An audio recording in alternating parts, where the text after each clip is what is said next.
Democracy in India is happening right now.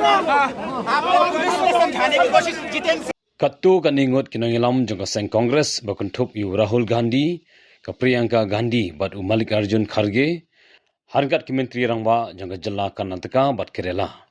kila syara aki pulit hadim kila syong yakhi akmat ka yingsa jang menteri rangwa do haluk kalyan mak bat kila pelong ya gajing ki persha ya gajing keno le donbo di samla puli ha gajing ki jangka CGP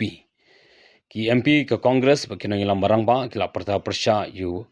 Prime Minister Narendra Modi bat yaka Bharatiya Janata Party halor ke jinglai tu yaki kot kisla jong kanit bat kila dawa banihar syuki no yu menteri ramba adu kari bat menteri katana puli puti o Dharmendra Pradhan